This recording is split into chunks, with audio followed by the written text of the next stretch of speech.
నమస్తే, welcome to our channel. నేను పద్మిని. ప్రస్తుతంతో పాటు ప్రముఖ ఆధ్యాత్మికవేత్త, వాస్తు జ్యోతిష పండితులు, లలిత ఉపాసకులు, వాస్తు జ్యోతిష శిక్షణ నిపుణులు బ్రహ్మశ్రీ నానాజీ పట్నాయక్ గారు మనతో పాటు ఉన్నారు. మాట్లాడతాం సార్. నమస్తే సార్. శ్రీమాత్రే నమః.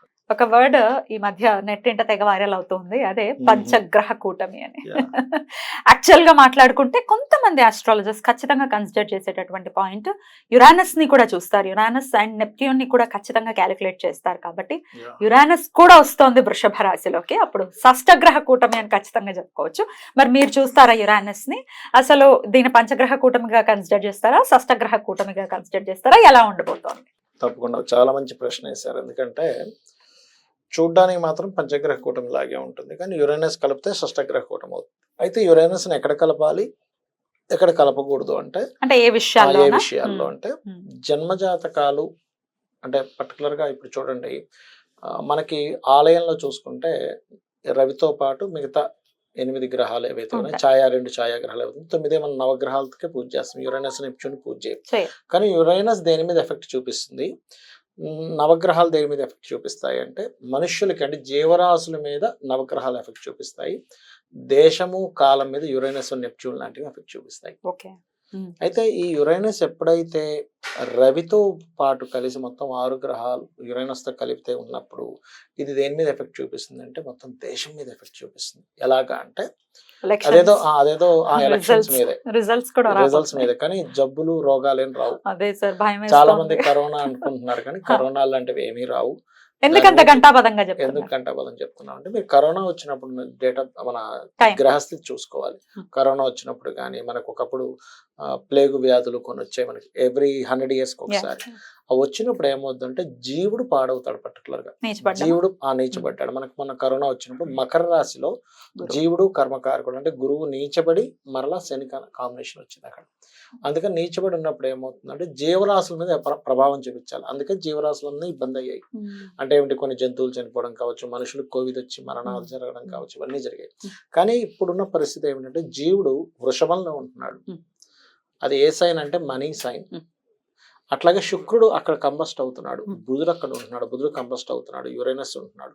ఇట్లా ఉన్నప్పుడు ఏం జరుగుతుంది అంటే గవర్నమెంట్ లో మార్పుల వల్ల, అంటే గవర్నమెంట్ ఒక తీవ్రమైనటువంటి డెసిషన్స్ తీసుకునే ఛాన్సెస్ ఉంటుంది. అంటే అసలు మనం ఊహించలేం ఇట్లాంటి డెసిషన్ తీసుకుంటుందా గవర్నమెంట్, ఇంత డేర్ స్టెప్ తీసుకుంటుందా. ఎందుకు అంటే రవి తన రాశి నుంచి దశమంలో వెళ్ళి కూర్చున్నాడు. ఇది మెయిన్ పాయింట్.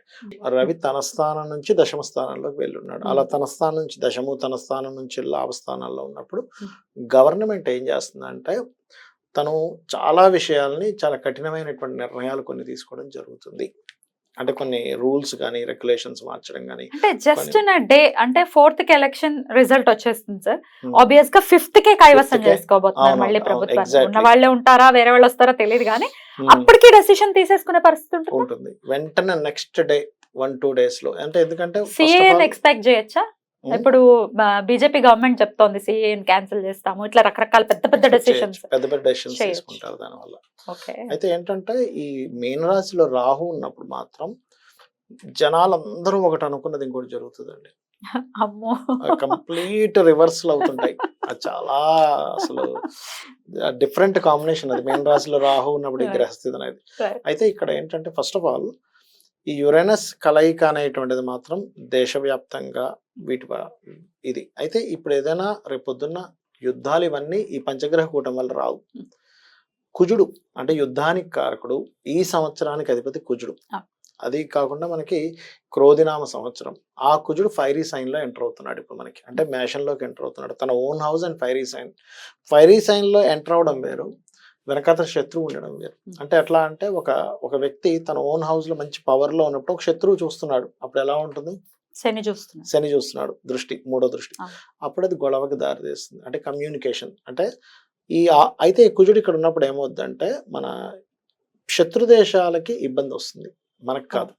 శత్రు దేశాలను మనం జయించడం, శత్రు దేశాల మీద మనం వీటిని మనం పొందొచ్చు అనమాట. అంటే సక్సెస్ మనం పొందుతాం అనమాట. అటువంటిది కాకపోతే యుద్ధ వాతావరణము, కొంత యుద్ధ సంబంధించినవి, ఒకవేళ యుద్ధం అంత పెద్దగా యుద్ధ సంబంధించిన రాకుండా ఏదో చిన్న పోయినా కూడా భయంకరమైన వర్షాలు లేదా బాగా ఎండ. ఇప్పుడు మనకి జూన్ నుంచి కొంత వర్షాలు పడాలనుకుంటాం, సడన్ గా ఒక రోజు ఎండ వస్తుంది, సడన్ గా ఒకసారి వర్షం, విపరీతమైన 2-3 రోజులు విపరీతమైన వర్షాలు. అంటే ఏమిటంటే ఈ ఫైరీ ప్లానెట్స్ ఎప్పుడైనా ముండైన ఆస్ట్రాలజీ పరంగా ఈ వీక్షణ ఉన్న కలయికున్న ఇటువంటి ఫలితాలు ఎక్కువగా జరుగుతూ ఉంటాయి.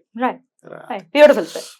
అయితే 5th 6th లో మాత్రమే ఈ షష్టగ్రహం అనండి, లేకపోతే షష్టగ్రహమే మళ్ళీ ఎలాగో యురానస్ కూడా వస్తుంది కాబట్టి, మరి ఈ సమయంలో పుట్టిన జాతకులు ఎలా ఉంటారు అనుకోవచ్చు? అన్ని గ్రహాలు ఒకే ఇంట్లో ఉండటం. అయితే ఇక్కడ ఏంటంటే 5 గ్రహాలు ఒక రాశిలో ఉన్నప్పుడు అది కొన్ని రాశులనేమో విపరీతంగా ప్రభావితం చేస్తుంది, అంటే పాజిటివ్ గా చేస్తుంది, కొన్నిటిని నెగిటివ్ చేస్తుంది. అంటే ఎలాంటి ఉదాహరణకి మేష లగ్నంలో పుట్టారు, పోనీ ఆల్రెడీ ఇప్పుడు మేష లగ్నం వారికి కానీ మేష లగ్నంలో పుట్టిన వారికి కానీ ఇక్కడ ఏం జరుగుతుందంటే వీళ్ళకి కొంచెం కమ్యూనికేషన్ రిలేటెడ్ సంబంధించిన విషయంలో ఇబ్బంది ఉండడం ఇట్లాంటివి జరుగుతూ ఉంటాయి. బట్ ఫైనాన్షియల్ గా గ్రోత్ బాగుంటుంది. ఈ పంచగ్రహ కూటం ఉన్నప్పుడు మేష లగ్నంలో పుడితే ఫైనాన్స్ స్థానంలో అధిక గ్రహాలు ఉన్నాయి కాబట్టి ఆ విషయంలో అద్భుతంగా ఉంటుంది, ఎటువంటి డౌట్ లేదు. అదే వృషభం అనుకోండి, వీళ్ళు కూడా కొంత ఫైనాన్స్ ఒకటి అండ్ అట్లా అంటే ఫైనాన్స్ విషయంలో జాగ్రత్తగా ఉండాలి. వృషభంలో పుడితే అప్పులు ఇవ్వడం తీసుకునే విషయాల్లో జాగ్రత్తగా ఉండాలి. ఎట్ ది సేమ్ టైం కొంత షేర్ మార్కెటింగ్ విషయంలో జాగ్రత్తగా ఉండాలని చెప్పొచ్చు. అంటే అన్ని గ్రహాలు ఉన్నప్పుడు ఏమవుతుందంటే అనేకమైనటువంటి విద్యలు నేర్చుకుంటారు బికాస్ ఆఫ్ 4th లార్డ్ లగ్నంలో ఉన్నందుకు.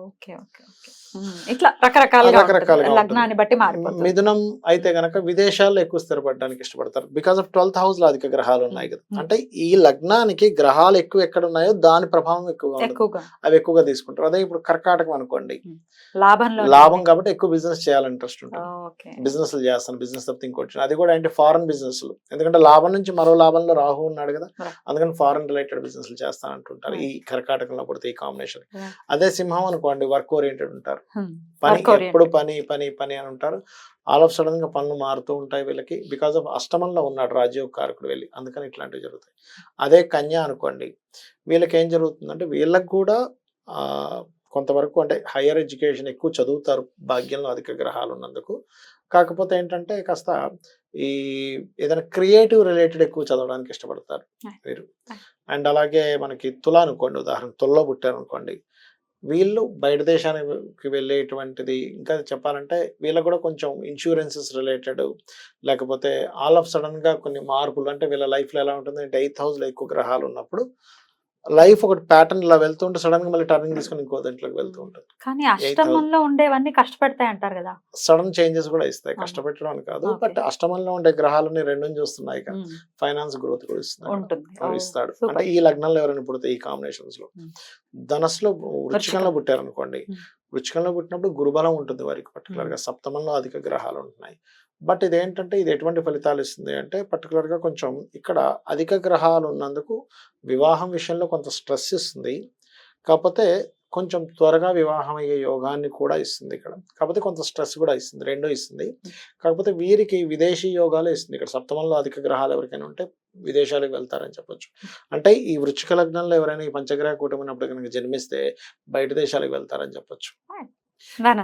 ధనస్సు వారికి అయితే కొంచెం, ధనస్సు లగ్నం వారికి సహజంగా 6లో గ్రహాలు ఉండగా జన్మించిన వారికి వివాహ జీవితం అంటే విషయంలో కొంత 2 మ్యారేజ్ ఇస్తుందండి. ఎందుకంటే 6లో అధిక గ్రహాలు అయిపోయి 7కి నెగేటివ్ లో పడ్డాయి గ్రహాలని. సో 7th హౌస్ అనేది తన అస్తిత్వాన్ని డౌన్ అయింది 6th లో అధిక గ్రహాలు ఉన్నప్పుడు. సర్వసాధారణంగానే ధనుర్లగ్నం అంటేనే మీకు వృషభంలో ఏదైనా గ్రహం ఉంది అంటే ఆ మహాదశలు వచ్చినప్పుడు ముఖ్యంగా వివాహ జీవితం జాగ్రత్తగా ఉండాలని చెప్తూ ఉంటాం. ఏ గ్రహమైనా వృషభంలో గ్రహం ఉంది, ఆ మహాదశ అంతర్దశ వచ్చింది, కళ్ళు మూసుకొని చెప్పొచ్చు మీకు ఇప్పుడు వివాహ జీవితంలో ఇబ్బంది ఉంది అని. పక్కాగా కొన్నిసార్లు ఏమవుద్దంటే వాళ్ళు విదేశాలకు వెళ్ళడము, దూరంగా ఉండడము, లేకపోతే దూరం అవ్వడము, ఏదో ఒక కారణం చేత డిస్టర్బ్ అవ్వడం జరుగుతూ ఉంటుంది. అందులో పర్టికులర్ గా శుక్రుడు ఉంటే ఇంకా ఎక్కువ ఇస్తుంది ప్రభావం అది. అండ్ అట్లాగే మకరం అనుకోండి, ఉదాహరణకి మకరంలో జన్మించిన వారికి సంతాన యోగం త్వరగా కలుగుతుందని చెప్పొచ్చు. అండ్ క్రియేటివ్ ఫీల్డ్స్ లో బాగా రాణిస్తారని చెప్పొచ్చు మకరంలో పుడితే ఈ పంచగ్రహ కూటమిలో. కుంభం అనుకోండి, ఆస్తులు బాగా సంపాదించుకుంటారు, ఆస్తులు త్వరగా వివాహం అవడం, ఆస్తులు సంపాదించుకోవడం ఇట్లాంటివి ఎక్కువగా ఉంటాయి. అదే మీన రాశి అయితే గనక ఇంట్లో ఉండరు వీళ్ళు, మీన లగ్నంలో పుట్టారు ఈ పంచగ్రహ కూటమి సమయంలో, ఇంట్లో మొత్తం అసలు ఉండరు, ఎంతసేపు తిరుగుతూ బయట ఉంటారు. తిరగడమే. చిన్నప్పుడేమో బయట తిరుగుతుంటారు, పెద్ద అయ్యాక దేశాలు తిరుగుతూ ఓ ఉంటారు, అట్లా ఉంటుంది. ఓకే. బట్ వ్యాపారవేత్తలు అవుతారు, ఓకే. ఎందుకంటే కమ్యూనికేషన్ హౌస్ లో ఉంది, రకరకాల వ్యక్తులతో మాట్లాడటం, ఈ యాక్టివేషన్ ఎక్కువైంది కదా అందుకని. ఇక సర్వసాధారణంగా మామూలు వాళ్ళు ఇప్పుడు పుట్టడం ఇవన్నీ ఉమ్. పక్కన పెట్టేస్తే ఈ మరి పంచగ్రహం కానీ షష్టగ్రహ కూటమి జరుగుతున్న ఈ 2 రోజుల్లో పర్టికులర్ గా Yeah. చంద్రుడు వెళ్ళిపోయిన తర్వాత కూడా పంచగ్రహం ఉంటుంది, కొన్నాళ్ల పాటు అయితే ఖచ్చితంగా ఉంటుంది. అంటే యురేనస్ తీసేస్తే చతుర్గ్రహ కూటం ఆ, ఉంటుంది. చతుగ్రహ అది కూడా ఉంటుంది 4 గ్రహాలు కలిసి Okay. ఉన్నాయి కదా, రైట్. దాదాపుగా 1వ తేదీ నుంచే ఉంది అది ఉమ్. చతుర్గ్రహ కూటం అనేది. ఉమ్. 14 రోజులు ఉంటుంది యాక్చువల్గా 14 రోజులు ఉంటుంది. ఉంటుంది. మరి ప్రత్యేకించి ఈ 5th కానీ 6th కానీ ఈ 2 days లో అయితే ఎట్లాంటి ఆరాధన చేసుకోమంటారు, ఎట్లాంటి విషయాల్లో జాగ్రత్తలు తీసుకోమంటారు ఒక్కసారి? ఒకటేనండి, నేను చెప్పేది ఒకటే అమ్మా.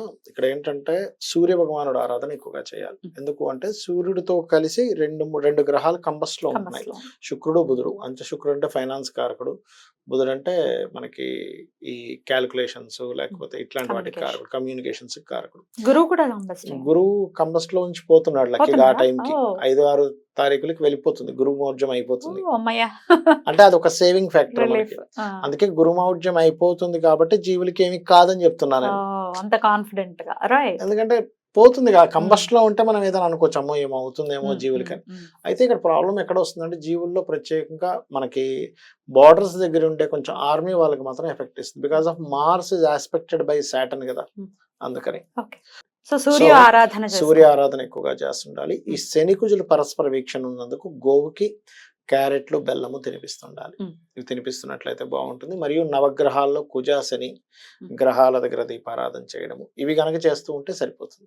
రైట్ సార్, అద్భుతం సార్. ఇంట్లో ఒకవేళ చేసుకోవాలంటే అమ్మవారి ఇంట్లోదైతే లలిత అమ్మవారి యొక్క ఆరాధన చేయడం చేస్తూ ఉండాలి. ఇది ఎంత చేస్తుంటే అంత బాగుంటుంది. మెయిన్ గా సూర్య భగవాను చూస్తూ ఓం భానుమండల మధ్యస్థ భైరవి భగమాలిని అయి నమః చేసుకోవాలి. అద్భుతం, అద్భుతం సార్.